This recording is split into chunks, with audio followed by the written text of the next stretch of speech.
Match week 12 in the books.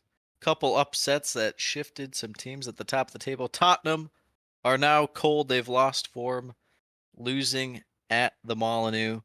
Wolves pick up a impressive 2-1 victory. Elsewhere, Newcastle go to the South Coast, drop all points against Bournemouth. Elsewhere on Sunday, the big match, Chelsea, Man City, a 4-4 thriller. Absolute cinema, box office, kino, you name it. We have all the breakdown of every game for match day 12. Looking ahead, what lies after this international break. This is the Premiership Perusal Podcast. Manchester City are still alive here. Balotelli, Aguero! Back, Fuchs, and the ball in behind Damian Vardy! It's 11! It's heaven for Jamie Vardy! You are an ostrich. Well, your head must be in the sand. Is your head in the sand? Are you flexible enough to get your head in the sand? Now the fans are shouting every week, Louis van Gaal's army! Louis van Gaal's army! Feet after a fabulous start, the game just got away from you there. I have nothing to say. Nothing to say about the game at all. Drama from day one! This is the league we want to watch!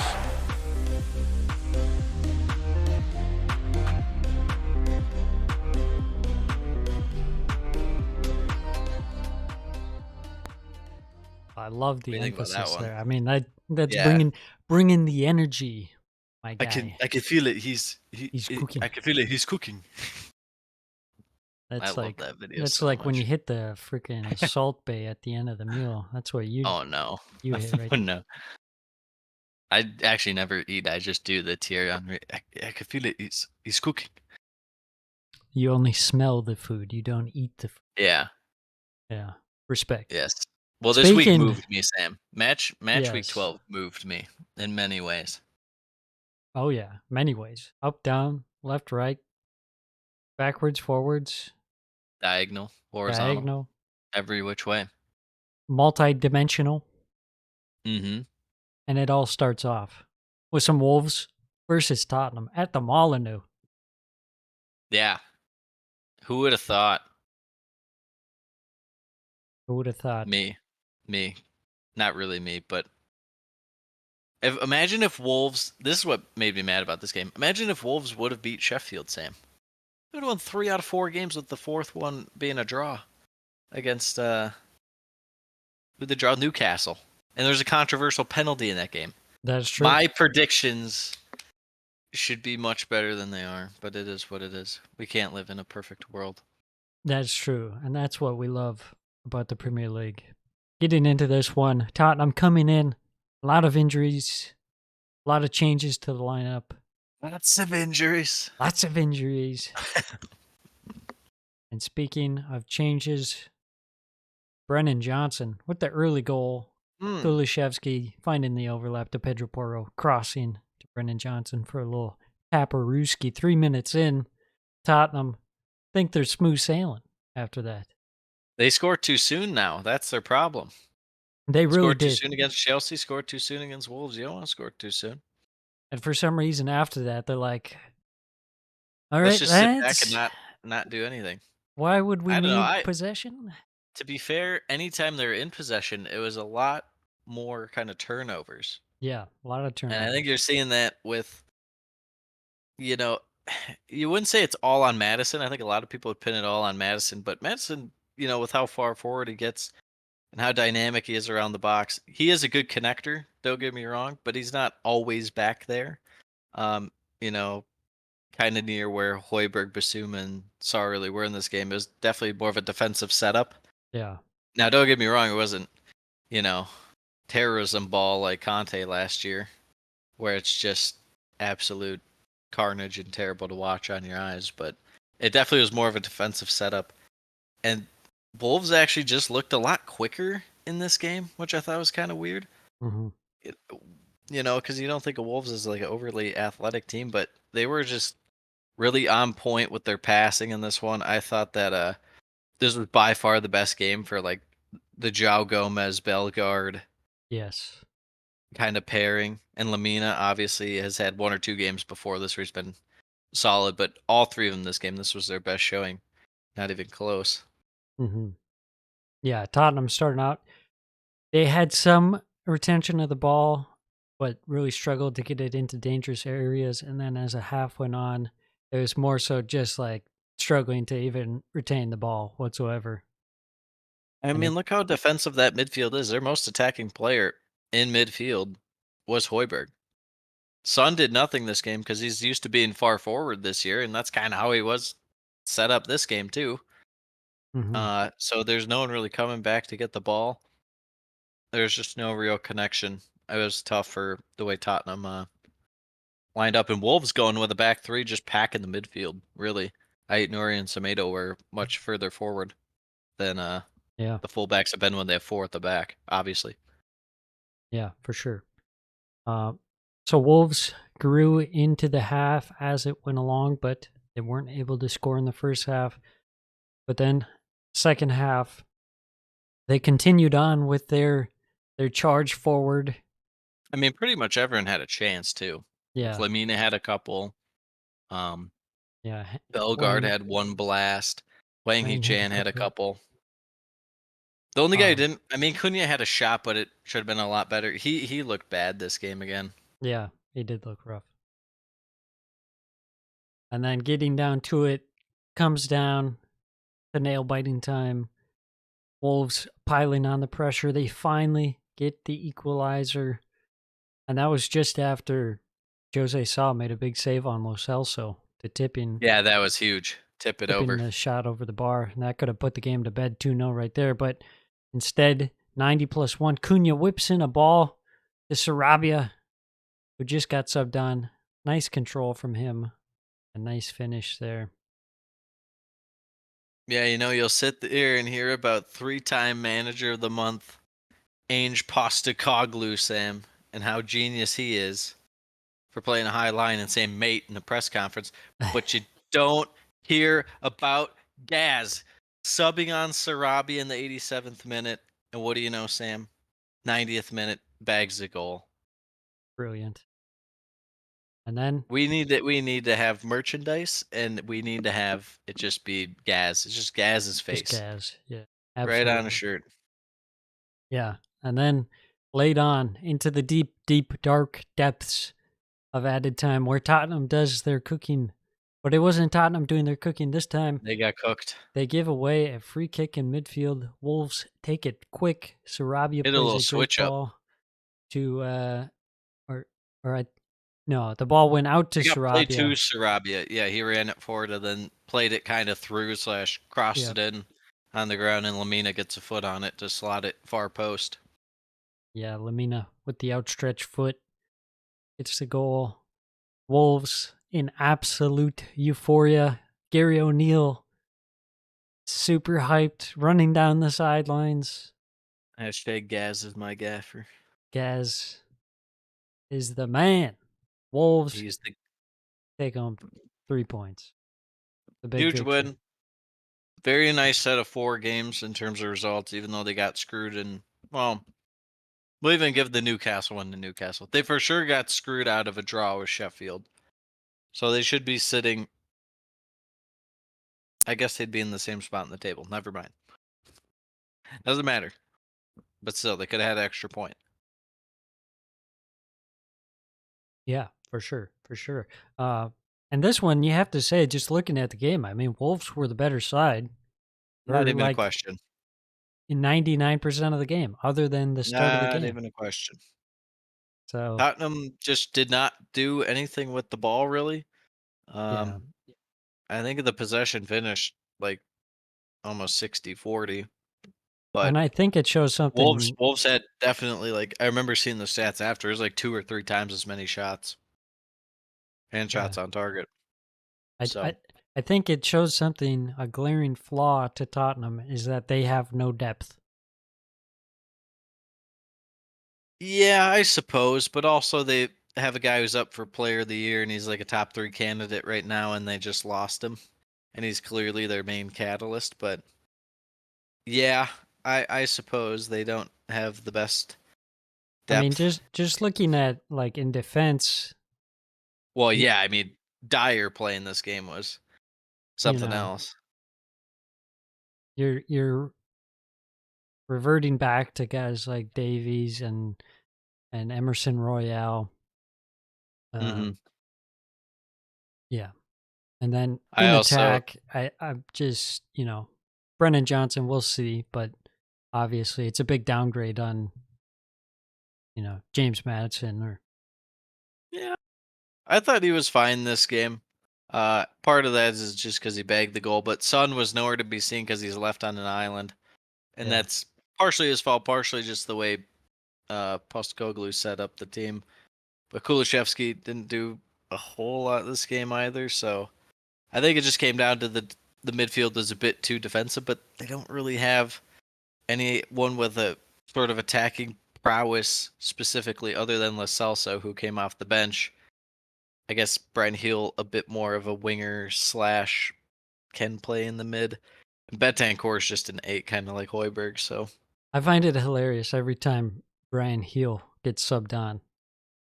It's like would they pay for him like 35 mil or something this ridiculous? guy is still at the club. Yeah, Sevilla's finest. Crazy.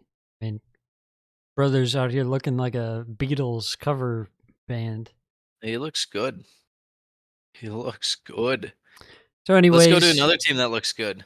yes, let's move on to another North London team. Arsenal versus Burnley. This one, Burnley, I thought this was They a did play game well. They played a they lot better played, than they have. yes, better than they have. For a Burnley performance, it was definitely one of their better ones so far. I mean, just in terms of like defense alone, they were way more solid throughout the Yeah, game. set up reasonably. Absolutely. Yeah. Uh, first half, a lot of Arsenal possessing the ball, trying to push back Burnley, but Burnley, like we were saying, set up really well defensively.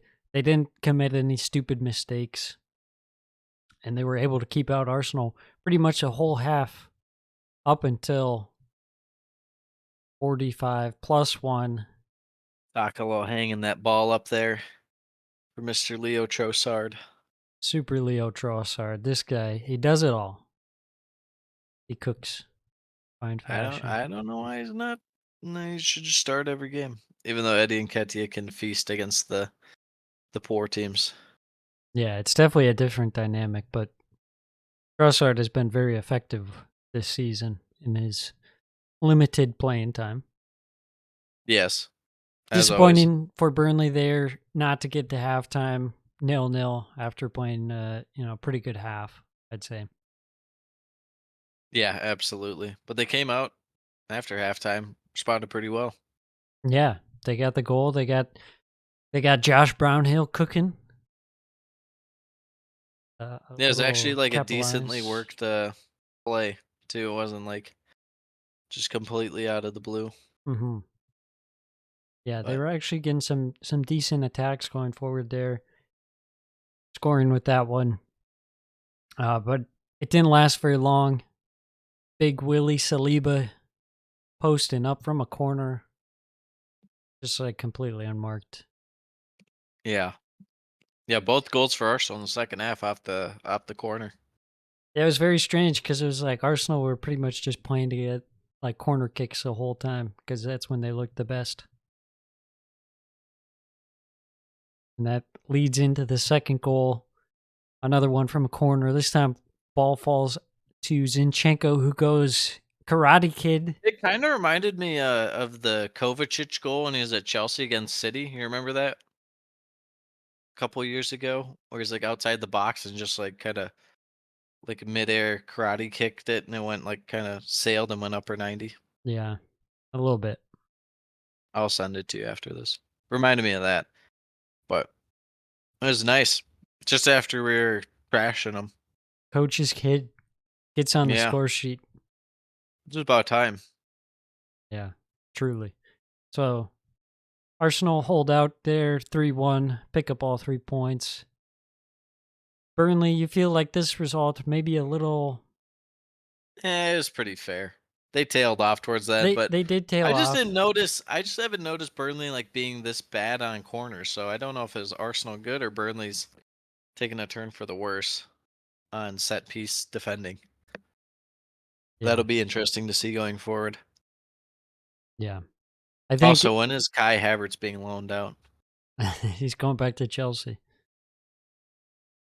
I think he's gonna go the Timo Werner route and he'll go back to the Bundesliga, and then the Bundesliga will be like, wow, you're shit. You don't even belong here anymore. Then he'll go to Crystal Palace or Fulham. Hell yeah. That'd be awesome. No, it still hurt my eyes. But anyways, 3-1 for Arsenal. Good result. Burnley. Burnley somehow has been better on the road this year, only given the fact that they don't have any points at home. So maybe they just can only play better on the road. Turf Moor's cursed. Cursed more. Yes. Let's go to another game Yeah. that was surprisingly attacking. I can't Yes. believe it. Surprisingly entertaining and not like just very boring. I mean, Boring hoofball and fouls and yeah. yeah, you would think Palace versus Everton, you're thinking, okay, this would probably be like a 1-1 draw or something, not very good Wrong. entertaining football, but it was Wrong. excellent. Starting right off the bat, Mikalenko scoring from a free header, the assist from Jack Harrison to just catch Crystal Palace out early. Weren't expecting it. Yeah. I mean it was a nice worked play, but also that the Palace defending, what was that? Let Mikalenko slide in there out of nowhere? Yeah, they were Like he's just wide open in the box. sleeping. Gap between Gahey and the fullback. Yeah, absolutely. But it didn't take long before Crystal Palace found the equalizer. After Eze is brought down by Jared Branthwaite for a penalty, and then he steps up, scores a penalty, drawing it level within 5 minutes. Very crazy start to the match. If you're Everton, you're thinking, oh boy. It's like, oh boy. We scored After too that- soon, lads. After that, a little bit of balance. Everton had the ball for a bit, but didn't really do a ton with it. And then Palace kind of had one or two half chances. And then, most notably in the first half, the potential penalty. Etse gets booked for diving. I say it is a penalty. You're saying no. Saying too soft. I think it's a little too soft. I don't think it's a dive, but I think there's not. I know enough you in don't it think for it was a me. dive because there was contact, and I'd say he's not one of those guys who just necessarily goes down for just any old reason, I don't know if How dare you? Okay, well, you know what? You're just gonna call it's my Crystal okay. I mean Palace bias. You're gonna call that's my Crystal Palace bias. that's just how some things go. But I think it was borderline, but I Him think getting the booked contact a was yellow for minimal. diving when there's guys constantly diving and they don't get booked. I think that's Like what Son. really grinds my gears.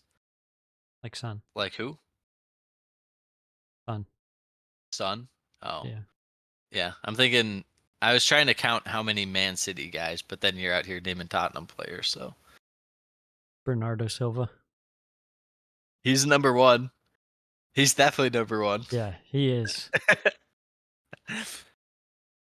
uh, but yeah, that's the main kind of non-goal portion of the first half. Yeah. And second half, big sub. Idrissa Gueye comes on for Onana. That proves to have a huge impact. But then Everton start that half early, or start the second half fast once again, with Doucouré getting a goal, Sam. Yeah, Mikalenko almost going 2 for 2 here. This time his volley hits off the post, falls to Doucouré, the man who cannot be stopped, turning into the Everton legend. Doucouré is, I mean, it's pretty much just He's Everton's McTom, and they're both the poor man's Yaya Toure. Yeah, goal scoring midfielder. I mean, he's been They're crucial. They're both like the Man U Fellaini. Manu Fellaini. Yeah, in a dark Yeah, time. not Everton. Yeah, not Everton Fellaini. That man was actually special. Yeah. They're more like the Manchester United Fellaini. There was a chance, nearly a own goal after some confusion between Idrissa and a guy and That was Mikalenko there. awesome. And then Palace, searching for the equalizer. Everton so far defended well, but Palace finally find the equalizer. Edouard with a nice finish after a header back into the box from Lerma was well done. You know how upset I was when I saw Edward scored, but then Calvert-Lewin didn't score because I went U mode. I felt good about it too. I said that both of them would be the goal scorers when I called a 1-1 draw. And I saw Edward scored. I was like, oh, Everton scored 3. Calvert-Lewin had to get 1. Nope. Mikalenko, Doucouré, and Idrissa Gueye. As you draw it just up. as you would expect. And speaking of Everton, getting the late winner, 86 minutes in, Doucouré threads a great ball, the guy, and takes a touch past The Sam guy. Johnston. Guy, gay, whatever. I just like the fact, just calling him guy. The guy. Hey, threads it through the guy. The gay guy. He scores. Yep. Uh, Yeah, cut that one out. I mean, cut that one out. Hey, his name is Gay. What can you say? And he is a Oh, guy, as far as I'm Guay. concerned. Guay. Guay. Guay. Guay. All right, we've gone too far. Anyways, Yeah, I mean, Everton really make it unexpected 3-2. goal for Everton. They looked Yeah. like they were almost completely out of the game. Yes, it was very much against the run of play. And Everton's defense this game was pretty bad. Pretty bad in terms of allowing Palace to do what they wanted. And they just looked all out of sorts. But alas, it doesn't matter, Sam. It does not matter. It doesn't matter how. It just matters That how it was many. done. Yes. At the end of the day, Everton may not have played the better game, but they take home all 3 points. Yes. If you're Crystal Palace, you'd probably be pretty disappointed giving up some easy goals there after you've been pretty solid defensively. Yeah, it was tough. Moving on. Moving on to the game Manchester of the United. week. Luton Town. Man U versus Luton. Luton Town. I mean, I felt good about it. It went felt about good. as you would expect. Yeah, it was a lot of Man U creating half chances from no attacking strategy, but a whole lot of dribbling. And Luton's defense not having the best shape. But I tell you what, Kaminsky, he held his own, Sam. Yes, he held his did own have in a there good to game. stop Rasmus Højlund from scoring.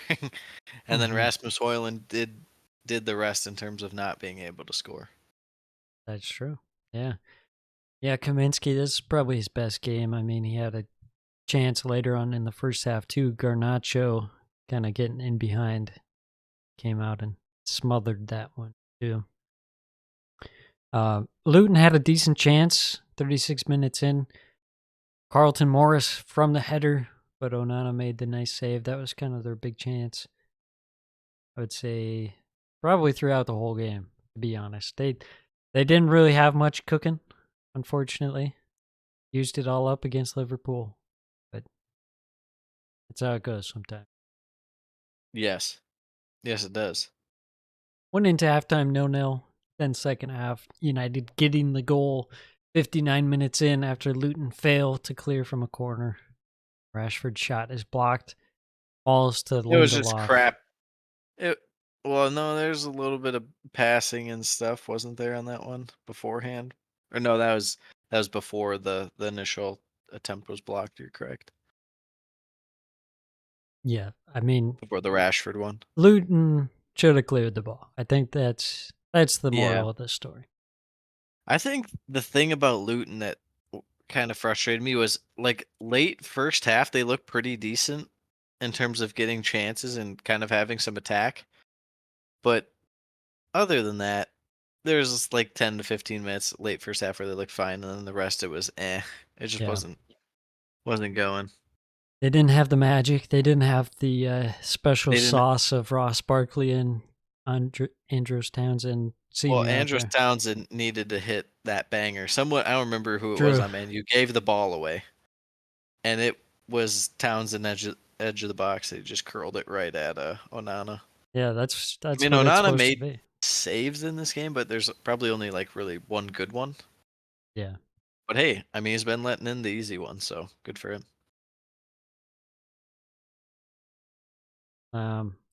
Overall, another couple of chances later on for United, but I mean, The Rashford has just Rashford been one. horrendous. Well, that Rashford chance, like, I'm not saying it has to necessarily be taken first time, but if you're not going to take it first time, it's got to be taken a lot quicker because he got closed out on and he had acres of space. Yes. So that was pretty brutal. He just looks like he's like trying to do too much. Just needs Yeah. to simplify the game, take an early shot, whatever. There are a That's lot the of thing with times he got caught out dribbling. a lot of these guys that we like to anoint as like the next one and stuff like that, especially now and how we sing their praises, they're very much confidence guys. People forget that about James Madison. Very much a confidence guy. Same with Rashford. It's like if it's not going, they're gonna look like they shouldn't be like at that quality of club. And then when it's going, it's like, oh yeah, he's definitely a top 5 player in the league. Like that's just kind of how it is. Rashford's one of those guys. Yeah, he might be like the ultimate confidence player because when he's off his game, he looks horrendous. Yeah. But they keep riding him. They're like, we got no one else, so Yeah. here you are. Keep going. Mm-hmm. I thought Mount actually had a pretty decent game this game. Didn't have to do much, but he looked okay. Kind of running around, maintaining the ball, spreading it around. Not really what you paid him to do in terms of having his best game against Luton, but you got to start somewhere. It's true. So that one ends 1-0. Not very exciting. But moving on Not to very exciting. a more exciting game, the last one of Saturday, Bournemouth versus Newcastle, the appointed Eddie Howe derby. Yeah, well, Back we at went Eddie Howe. through it last episode, and it could be like 10 different guys. That is true. The Newcastle Bournemouth pipeline is strong. It is strong, and it's funny because they're so far away from each other. That is true.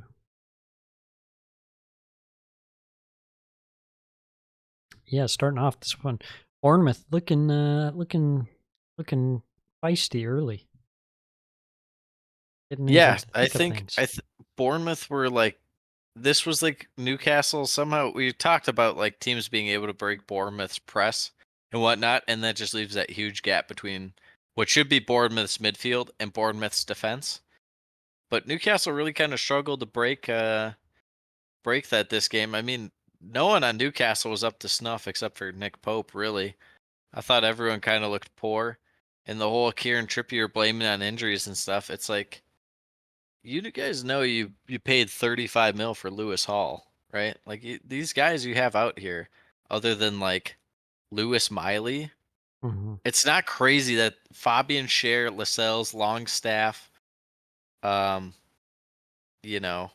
Almiron, Gordon, Jolinton, Willock, like, what are we talking about here? Complaining about Yeah, injuries. you should be able to win with that team against Bournemouth is so out of form. Sure, they won last week, but they have not been good. And they don't even have Radu and net in this game. True. R.I.P. the Radu stretch of Experience. games. The Radu experience. The Radu experience, it was good. Yeah, it was Bournemouth who had the better chances in the first half too. I mean, They were looking 100%. feisty. Semenyo had Yeah. some chances there. They look Solanke. dominant on corners too in this game. The way we were talking about that with Arsenal and Burnley, this game was very much Bournemouth were like kind of dominant and creating a good amount of chances off corners. Not something you always see with Newcastle. Mm-hmm. Yeah, so this one went into halftime 0-0 despite Bournemouth looking the better side, but Bournemouth did open up the scoring 60 minutes in. Loose ball falls to Big Dom Solanke, smashes it in. Take the lead. Can't say it wasn't deserved. No. No, you can't. It did take a fortunate bobble. It did. And especially it like kind of just ran all the way through. Kind of reminded me of the first game against West Ham to start the year where it like someone at West Ham like headed it back and Dom Solanke was just like standing there and scored. And it's like, as lucky as that was, Bournemouth did have it coming because they've been playing better. But also it's like that's the goal they score, really. That's weird. Yeah, true. Yeah, and Bournemouth kind of kept it going. Newcastle, you could sense the frustration. They didn't have too many options off the bench. They had to bring on a youth guy or two. Yeah. Yeah, Yeah, I mean eventually they brought him Ben Parkinson, and Ben I was like, "Who in Parkinson. the Yeah, hell is this guy?" Emil Kraft came on. Remember that guy, the yeah, Swede? yeah. Oh, they said who did they say was injured in this game? Matty Target, and I was like, "How did he get hurt? What's he been doing?" Hasn't he been out for a while? I mean, yeah, but I think he's like out for the year. But I was just thinking, like, what? You're listing that on there? It'd be Yeah, like if Chelsea listed their injuries and had Malong Sarr on there. It's like, all right, does that really count? No. their bench was pretty rough. I mean, they brought on Matt Ritchie, which I thought was pretty funny. He came on Matt 31 Ritchie minutes Derby. in. Came on for Miggy Almiron. Matt Ritchie Derby. But yeah, I mean, it was there. I'm trying to think of what chances Newcastle had. They had one or two in the second half, but they were kind of rips right at um, Neto. But the passing and their possession was not good, and then they lose it, and then Bournemouth was really able to counter, especially Dango was looking pretty feisty out there on the counter. Mm-hmm. So yeah, Big Dom getting 2 goals. Could have had a third, and he had the side netting. So I would say comfortable victory for Bournemouth. I don't think it was close. Yeah, almost a Luis Sinistera goal at the end. Iriola transformation. Guess Isn't it so. crazy? They've looked so bad, and now they're out of relegation zone after 2 wins in back-to-back weeks. Well, there's some bad teams. I think it has to We've be been said. over it. We've been over it. Let's go to Sunday. Go to Sunday. First game up, Aston Villa versus Fulham. Would This you believe one- it if I told you I watched this one live of all the games? Oh boy. Yes, I would believe it because you told me. Yes. Uh, I tell you what, Fulham in this one, they still didn't look quite as bad as they had earlier in the year, but they still didn't look all that great. And then as the game went on, they looked really bad. yeah, I mean there was early action starting off in this one. Diaby forcing Leno into a save, and then Villa were awarded a penalty after a handball, but they reviewed it and overturned it. But despite that, ended up getting the first goal 27 minutes in. Tielemans getting his first start for Villa. Crosses in to Diaby, whose flick goes off of Robinson for the own goal. Yeah, it was really just kind of a weird goal. Anthony Robinson, he saved one against was Brighton last week? They played Brighton last week, right? Or was that 2 weeks ago now? Losing my mind. Yeah. This 2 weeks ago because they played Man U last week. He saved one off the line, but this one not so much. Yeah, not so much. And then Villa getting the second goal later on, just before halftime, 42 minutes in, ball falling to John McGinn. It was just allowed open space. Rifles a shot from the top of the box. It's the bottom corner. It's the goggles. Yeah, 2-0 on your head. Yeah, it's a special sight when that man does that. I will tell you that much. Absolute class. Absolute. Top class. What am I thinking of? Thinking of the word's not coming to mind. But anyway, Aura. pure aura. I would say so. That John McGinn, he's Look at got the aura. goggles. Pure aura. That's what the kids are saying, right? Something like that. Yeah. Goes into halftime 2-0. Second half felt like Fulham played a bit better.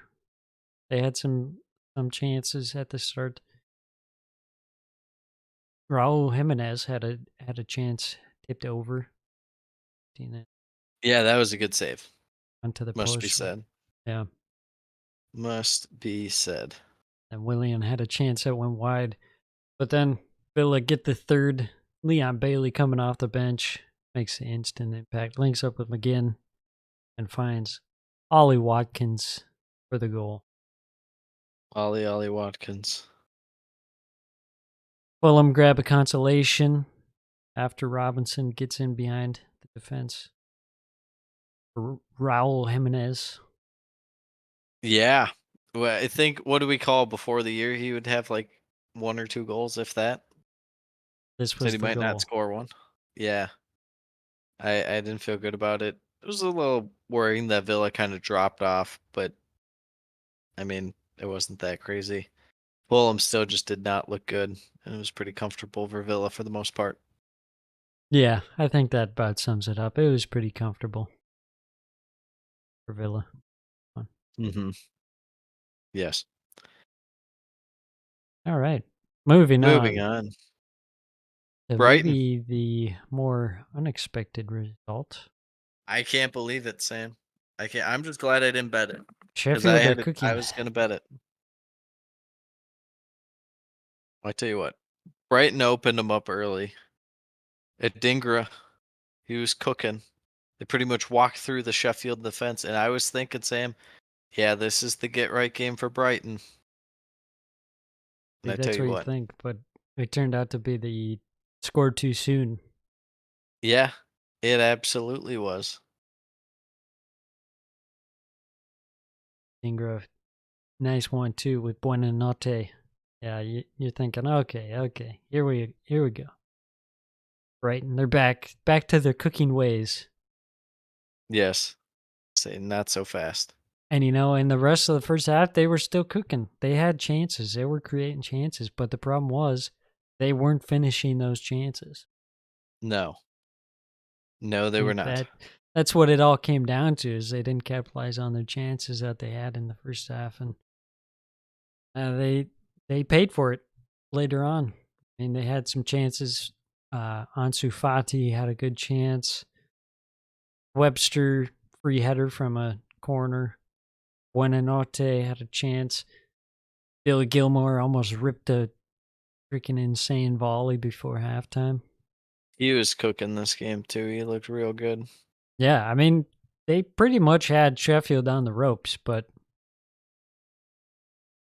they couldn't score. They couldn't get it across the line. No Evan Ferguson in this one, so they just had Ansu Fati up top and Buonanotte, Adingra, Lallana, Gilmore, Dahoud. So again, the lineup tinkering continues. Matoma on the bench, João Pedro on the bench. Didn't like that personally. I know, they play a lot of games, but some guys you just have to play a lot. I think that he just doesn't know what to do. I don't think that De Zerbi knows what to do with this many guys and stuff. It's very confusing. Yeah, it's confusing to him.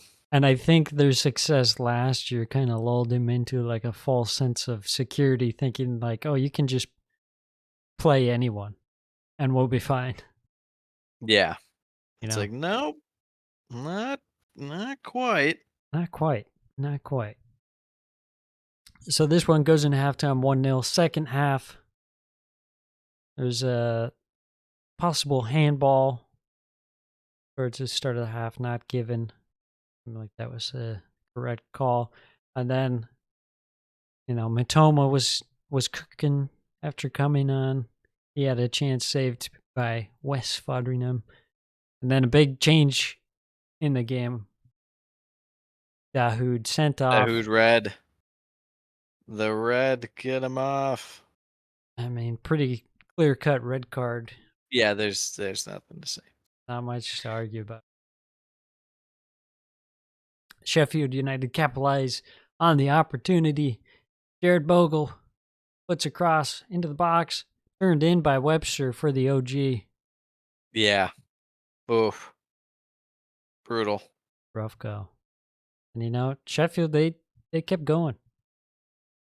And I called him Jared We Bogle. can't stop there. It's Jaden Yeah. Bogle, not to Well, be it is confused. Jaden, but there's Jared and Bowen. There's, there's Jared Fogle. Jared Bogle. The Subway guy who's the Kitty Diddler. There's that guy.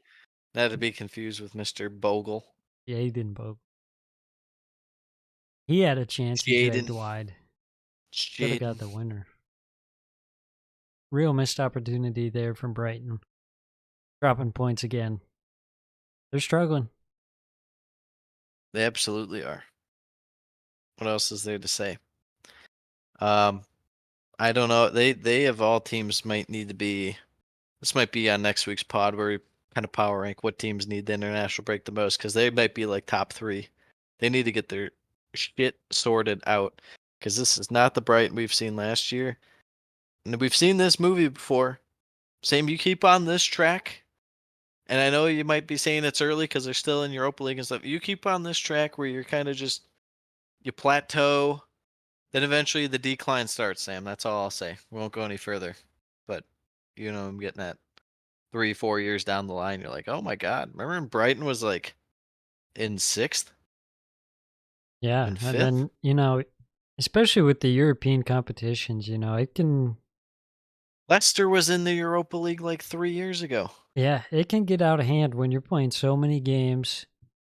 You pick up some injuries. Next thing you know, you're missing guys. Which is why it will never not be hilarious that Jurgen Klopp will like cry about having to play like the first game coming back from international break. Yes, absolutely. Because it's like you can't complain. You can't complain. Not allowed. Not allowed. Not even if the pitch is dry. So that one ends 1-1. Just dry. Another big point for Sheffield. Yep. Is this the turnaround? No. The Great Escape? No. I don't see it. Yeah. I don't have the best vision, Sam, but I don't see it. I don't see it either. Unfortunately. But hey, props. You have to ask. Someone has to ask. And that was you. You asked. I'm more so frustrated with De Zerbi with the lineups. I think some guys you got to play a lot, and I think Matoma is very important to this team. Yeah, no, it's one of those things where he is, and they're just not. They're gonna rest him and kind of protect him a little bit, which I get. But it's like, does he have to be playing in the Europa League games? Are we sure? And at what cost? If you're dropping points here, yeah, is it worth it? I don't understand. Me neither. Me personally don't understand. Wouldn't get it. So, anyways, we move on to the next match: Liverpool versus Brentford. Liverpool. Speaking of Jurgen Klopp.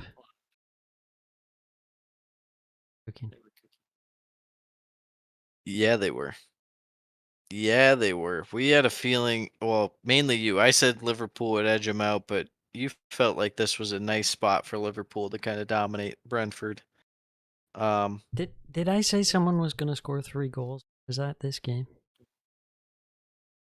I don't think so. Someone wind back the tape. I thought I might have called it 3-0. Oh, yeah, 3. Yeah, Liverpool 3-0. I thought you meant like your prediction for the week was that like Mo Salah hat trick or something. No.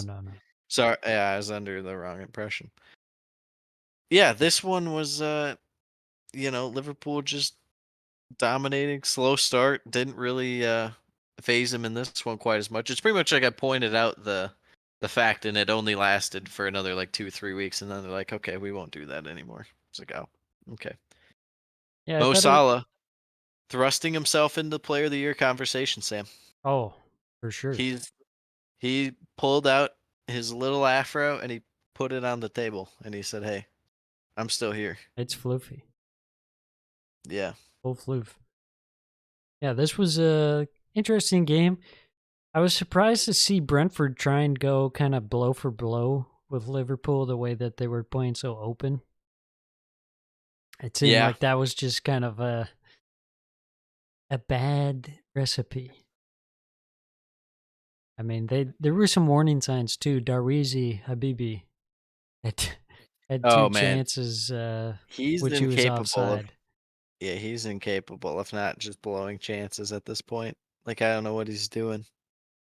Yeah, It's perplexing, scoring quite 2 frankly. goals, both offside. Brentford did have a big chance. Brian Mbumo, who apparently is only 24 years old, just learned that today. He had a You and a chance. handful of people. Yeah, exactly. He had a chance through on goal, but Alisson coming up with a huge save as he out.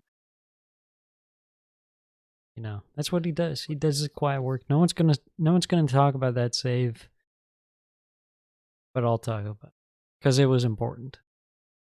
And just Yes. a few minutes later, Mo Salah getting his first of the game. Trent playing a ball up to Nunez, puts Salah through on goal. Score. Take the lead. Yeah, your boy Shimikas, Sam. 2 assists in this game. 2 assists. He's good. He's good. What can you say? He's like the best backup you could have. I mean, he plays a very similar style, and Yeah.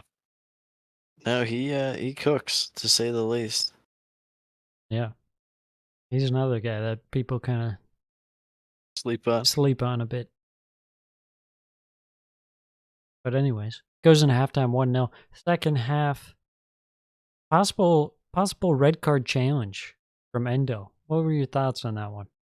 Yeah, I would say that it would have been because he has not been a good signing. I will say that. We'll just roll with that. We thought, depth piece wouldn't play that much. Whenever he's out there, he's just not good. They hit on pretty much everyone else, but he has not been Can't up hit to on him. snuff. No, Yeah, no. it seems like he doesn't really gel that well with He should Liverpool's just play be style. playing in the Europa League as like a backup or something. I don't know. Well, so it goes. So it goes is correct. Anyways, decision on the field. They say no. No red card. Anyways, goes on. Liverpool grab a second goal. Chimikas gets to the end line, chips the ball back across to Mo Salah, scores with a nice easy header. Liverpool Easy in cruise control. They add a third. 12 minutes later, Jota cutting in at the top of the box. It's the nice finish to cap off a strong performance and all 3 points. Any thoughts? Yeah. Not really. I mean, I just felt real comfortable. Like I said on 2 episodes ago, even though they drew with Luton, and you know how we feel about Luton. We actually like Luton, unlike most people. Yes. I just feel confident. I know what Liverpool is. I feel like they're the best team in the league. Yeah. I think you probably get like 1 out of like 10 people would say that if you're taking out poll and you're not including Liverpool fans, because you know how Liverpool fans are with their team. Yeah. Yeah. Yeah, I think for So sure. I mean, they have the element of consistency, pretty much you know what you're going to get, and also they can play at a very high level. That's been something that the top teams, we haven't really seen quite so much out of that. Arsenal, they've been winning, but the performances haven't been amazing. Man no, City, they've dropped some games. They haven't looked all that convincing at times. Tottenham, have lost a couple games here, so I think definitely some room for Liverpool in the yeah, conversation. especially everyone's kind of sleeping on them a little Oh bit yeah, at the moment right now. No yeah. one I really think talking that'll about it. change pretty soon. Yeah, I would expect that to be the case as well. Yeah, Um, once we get like 1 week where Liverpool finishes the match week and they're in first place or like tied for first. yeah, can they actually do it? It's like, yeah, they've been the best team because right now they're 1 point off City, but Yeah. I just don't like. What about City can impress you more than Liverpool? I feel like City have gotten a lot more results that are kind of favorable to them than Liverpool, who honestly have had one or two really kind of not go their way, where I thought they could have won. Yeah, absolutely. I mean, they got scammed out of at least a point in the Tottenham game. That's for sure. Yeah, 100%. So They very well could have beat Luton. I think it has to debatable, be said. They had debatable, chances to beat Luton. But debatable. I'll play this at the Ken when we have our Happy Hatters meeting well, tomorrow night. hey, I'm not saying anything against Luton. They played great. I'm a I Mad know Hatter. they could have easily have won that game. They had plenty of chances. Yeah, Let's go on to West Ham Forest, Sam. yeah. I tell you what, this game early on had a hilarious moment from the man Dominguez, my boy. uh, He had an he had a pro club's default guy pass if I've ever seen one. Tries to switch up play and just completely hits his teammate in the back. And it rolls right to Paqueta, who takes a couple more dribbles forward towards the edge of the Forest box, rips it, and scores. I I was out. I was in disbelief when I saw yeah, that's pretty unlucky. It has to be said. it. You got to crouch. Um, Other than that, first half, you know, there were a couple good chances. Forest kind of calmed the game down a little bit. Yeah, Um, it was and surprising then they, kind of that West Ham decided that they were going to still be even more defensive. yeah, I mean that's kind of what they do. They kind of sit back, but I think it was Alanga had a header that was a real good save by Areola I won you. Wani, and then yeah, West Ham did have chances to counter. That's for sure. I would have say like the 15th or 20th minute they had a good chance. And they kind of fluffed it. They still got a shot, but it wasn't as good as it could have been. Hmm. Yeah, there was definitely some times where uh, Forrest was possessing the ball, but couldn't really break down the West Ham defense, and then West Ham looked to hit on the counter. And then as the half went on, West Ham started to get a bit more even in terms of possession. Mm-hmm. But Forrest did pick up the goal before halftime. Sangare winning the ball in midfield, springing the counter to Gibbs White. His shot is saved. Falls to Awanyi for the tap in. Doesn't have to. Yeah, that was a nice kind of play by Forrest. Forrest sometimes when they hit their through balls and stuff, you can almost like sense when they're gonna score. You're just like, oh, this is gonna go in because they just like actually there's like a nice confidence to where it's like all their guys kind of play better on the counter and they know what to do. Mm-hmm. Um, and I feel like that's part of just personnel and what kind of team you have, but also having. I think some of the credit has to go to Steve Cooper a little bit. Um, Second half, pretty balanced early on. First like 10 minutes, a handful of chances. Forest with kind of quick counterattack play. Awani had a chance that just rolled wide, and then West Ham had a few long distance chances. I remember Emerson.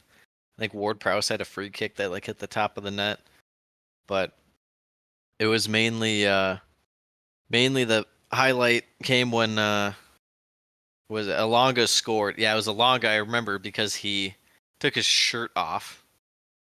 Don't take your shirt off when you make it 2-1 in like the 65th minute. Don't do that. That's cursed. That's ultimate cursed. But it was Ola Aina, who's been really solid for them these past few weeks. He's kind of coming into form. And you know why you don't take the shirt off, Sam? Because Jared Bowen's gonna score literally within like I think it was within the minute. It might be 2 minutes, but it was right around there. And then after that, it was all West Ham. There was like a back pass from Forest that was left there, and it was Sushek in a one-on-one, and he like hit it off the crossbar over the goalie. It was fantastic, but um, anything that was in the air, it just felt like West Ham was gonna win. It felt like Forest was kind of holding on for dear life, but eventually West Ham do get the goal off a corner. Sushek buried it bottom far post, bottom corner far post to make it 3-2. And then it was just a couple chances at the very end, just Toffolo swinging the ball in for Forest. Came close. Origi had a good chance, but it was more West Ham actually holding the ball in the second half, which a bit odd given what we've seen, but they look comfortable doing it. And they clearly were able to break down Forest. Because Forest, when they get in that low block, that's pretty tough to get past this year. But if you get them pinned in there, but you're winning set pieces, that at least creates some mobility and some movement and some chaos to the low block. Yeah. And that's what West Ham were able to do. Yeah, I like to see when West Ham against teams like Forest will actually, stick it to them rather than like in the first half where they're just like, okay, we scored our goal. Now let's sit back. It's like I can see you doing that against, Newcastle or something, but against Forest, I think you can put your foot on the gas a little bit more. That's what you think. They do it against Brentford and then they lose. True. Should we move on to the last game, or did you have anything that you wanted to take away from this? I actually like to see West Ham win that game because it felt like a good response. They had definitely been on a downturn. Mm-hmm. Forest on the road, they are not as bad as last year on the road, but it's still a good spot to get a win, and they did. So, props to West Ham. Let's move on to FC Hollywood, aka Chelsea. They just produce box office anytime they play, Sammy. Box office. Yeah. I mean, this one had it all. The emotions on these last couple games for Chelsea have been insane. It's been a ride. They've both been like almost like playoff baseball games where it's like moment by moment passing and you're like freaking out and anything could happen. Someone check Hank's heart health. Someone check my underwear. Starting off, I thought Chelsea looked very good early. I would say up until like the 10th minute or so, and then Man City really began to kind of suck the life out of the game.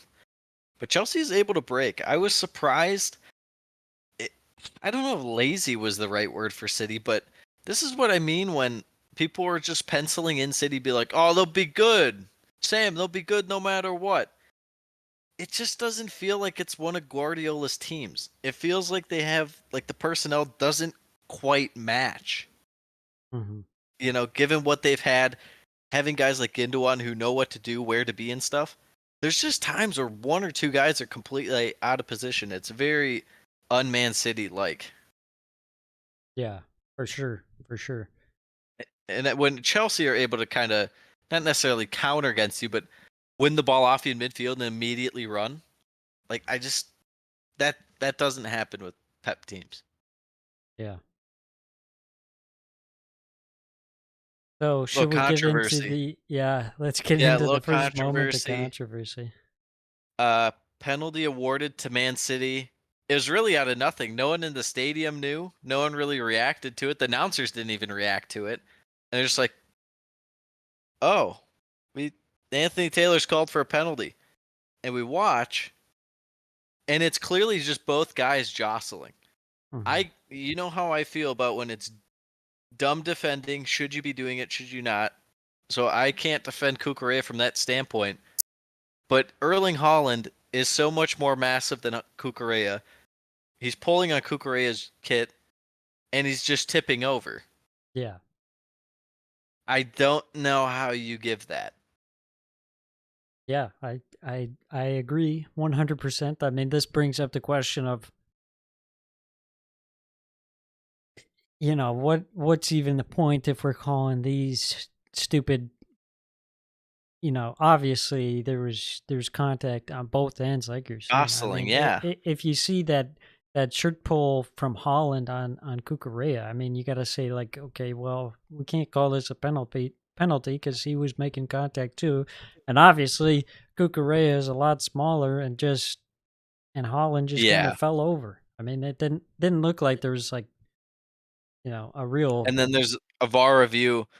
VAR, I guess correctly, because there was no like overwhelming evidence. Like if you saw what you saw in the field, the replay wouldn't help you much in determining if you thought it was a penalty or not.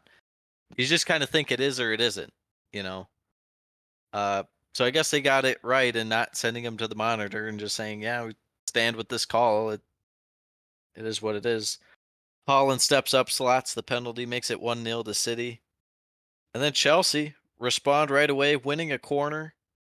Gallagher swinging it in. Thiago Silva running near post, getting on that ball. That was a fantastic header. It was a great header. Again, pretty lazy for Man City. You Mhm. don't see that. Don't see that often. And then Chelsea able to turn City over again and break. So Reece James swinging it all the way through to the, well, I guess is more threaded than swung. But you know what I mean. He put it to the far post on the ground. Raheem Sterling tapping it in, making it 2-1 Chelsea. Yeah, and that it was at that moment where I was smiling ear to ear because the Tappan merchant, He pays dividends he for he Chelsea. he's He now does, a Chelsea man. yeah. He did to City what he's done for England and City for so long. Uh, Man City kind of trying to suck the life out of the game again before half. Get an easy header as Bernardo Silva swings one in for Akanji, who heads it near post. Um, Lazy defending from Chelsea. Defending very much Mhm. optional in this game, Yeah, yes, to to say the say the least. least. Uh, Goes into halftime 2-2. What were your thoughts on the first half about just momentum, what you thought you saw, how it played out? Yeah, I think your explanation of, like, the playoff baseball is just kind of like a moment by moment. It didn't feel like one team would just dominate and it felt like an uphill task. It just felt like any team could score at any time. I mean, that's pretty much how the goals played out. City score and then Chelsea score right away, and then Chelsea score off of a mistake from Guardiola, and then an easy goal for City. When Yeah, teams are defending like that, anything can happen. yeah. And credit to the attack, it was good in this game, but yeah, the defense was not so hot. Early in the second half, Erling Haaland gets a goal. He just like kind of crashed into the ball at the far post. He's just like, you know what? I'm just gonna score. He like slid in with like his thighs and legs and He, like, whatnot, went and over the ball. pretty much, pretty much. He went in the goal before the ball did. It was Mm-hmm. very strange. He almost Yeah. handballed it to keep it out. Yes. Um. And then so it made it 3-2 for City, and then kind of a brief moment in the game. Not a ton happening. Teams still feeling each other out, and then another defensive error. I think was it Palmer or Gallagher? I think Gallagher took the shot outside the box, spilled by Ederson, and Diaz like slipped or like went for kind of like a slide tackle, Mm-hmm. which was weird. When he was never getting to the ball, and then that just leaves Jackson in on goal, 1-on-1 with Ederson, and he taps it around him. Nicholas Jackson. Just what do you got to say, Sam, about the guy? He like scores goals that you don't expect him to score. In terms of like, he actually pops up, unlike any striker Chelsea's had in a while. But also he fluffs chances like Torres. It's very odd, is it not? He's trying to fulfill my prophecy. What's that? Didn't I say he was going to get double digits? Yes. Yes. I'd hope so at this point. He's at be up is there. it 6 or 7? Yeah. In November, if he did, that'd be concerning. But I guess if Chelsea just Todd Bowley bucks, you never know. They can buy anything. True. After that, a couple more moments of controversy. Mainly Kyle Walker handball outside the box. You mean inside the? No, he was outside. Oh, was he outside the box? He was. He was right on the edge of the box. Yep. Yeah. Ederson picking up the ball, going to boot it, and then Kyle Walker's standing really close to him and just completely like sticks his arm out. I don't even know why. But it clearly hits his arm, Sam, and it's not in a natural position, like where his arm was. Outstretched. Like that's the stuff I just don't get how it's missed. And you can say, oh, the talk of refereeing has to be more positive so they don't get this stuff wrong, and kind of makes them feel better so they're not just going in. Can I stop you there? Your mic just changed. I don't know what happened. What happened? I don't know how it popped out. Where did it go? All right, it popped back in. Yeah, where did it go weird at? We'll have to, so you know where we're at. Positive ref talk. Yeah, I mean, the positive ref talk, like people are saying that. They're like, we just need to be more positive about the refereeing in terms of, if you're just going to be negative, it's not going to be good. They're going to go in and not do a good job. And it's like, these people have to be held accountable. These are massive games. How about you make the right calls? Yeah, it's not that hard. They were making it the right calls for how long before? Now VAR just completely messes everything up. It shouldn't be that way. So and how is no one in Anthony Taylor's ear telling him, "Hey, there was a handball, stop play"? And if it is, and they said no handball, then that's just negligence, just pure negligence.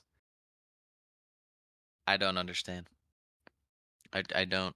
I mean, the weird thing is that there's like these calls that there's like a general consensus that they were the wrong call.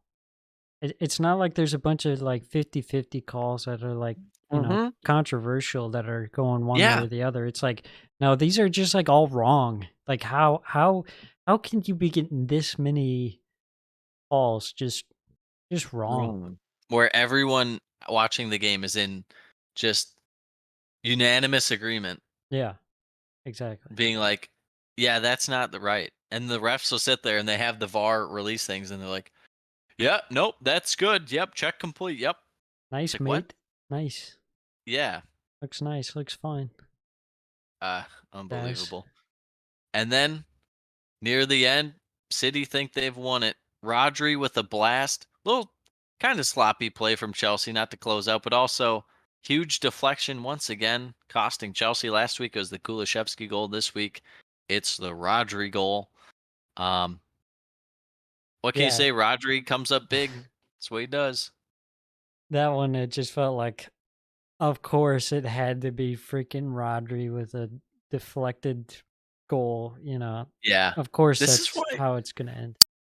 But this is why I can't get a read on this Chelsea team, because then they'll lose at home to Brentford and they can't break down a low block.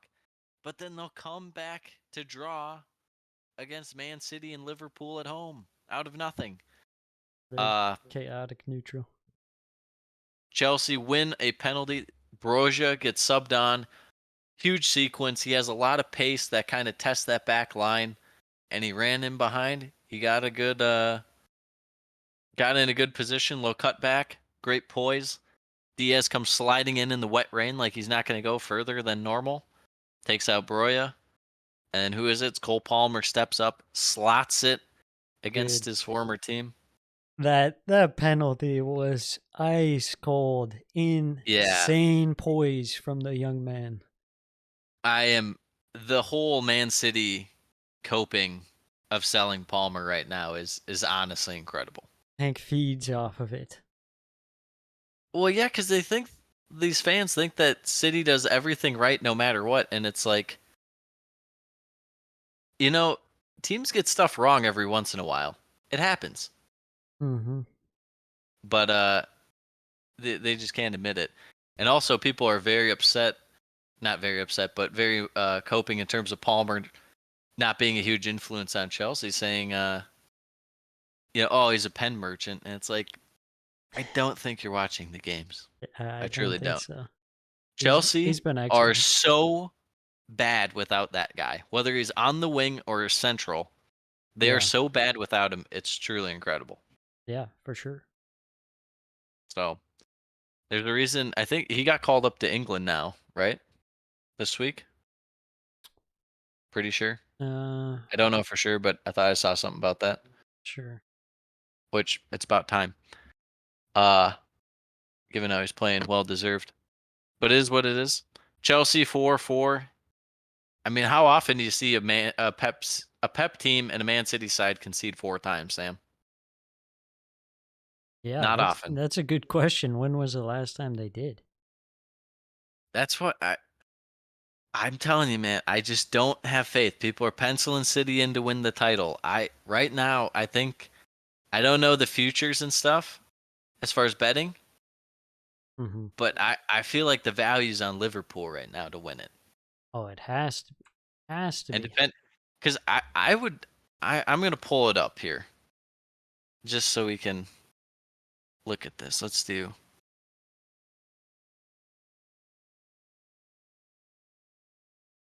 I want to see this right now. Odds checker. Odds checker. Bear with us, perusers, while we look this up. I mean, it's just a Man very City different minus 154. That's not even terrible odds, but it's not great. Arsenal plus 550. Liverpool plus 650. Like, Liverpool to be behind Arsenal, like, that's just good odds. What is there to say? Yeah, for sure. I mean, Plus 650. who could say that Arsenal are having a better year than Liverpool? There's no way you can. If you watch the games and if you're mixing performance and results, I think a lot of people get lost in results a little too much. But yeah. All right. Is there anything that really stood out to you this week that you'd like to cover before we move on, or did you want to break down something in the table that's kind of caught your eye? I saw the there was the away versus home table that's been going around today. I did not look at that, but I'll pull it up here real quick.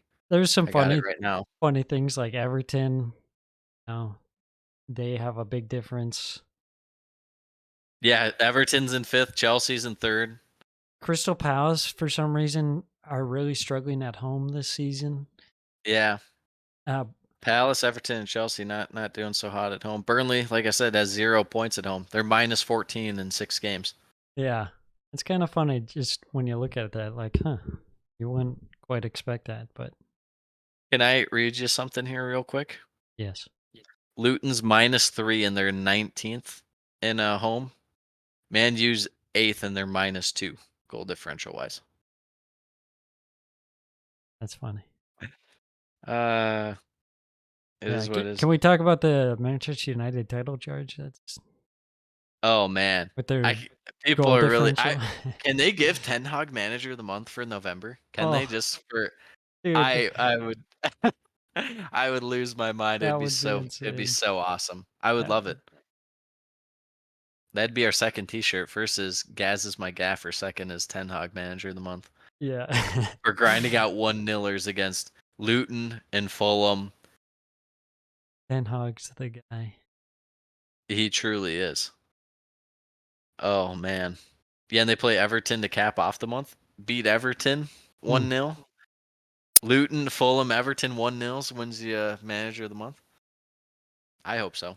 I think United are shaping out to have like maybe the weirdest season.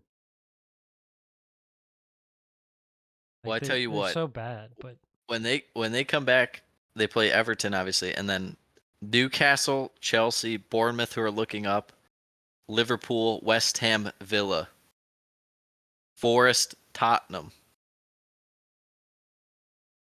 I mean, that's a gauntlet, that's when they're gonna be put to the test, so to say.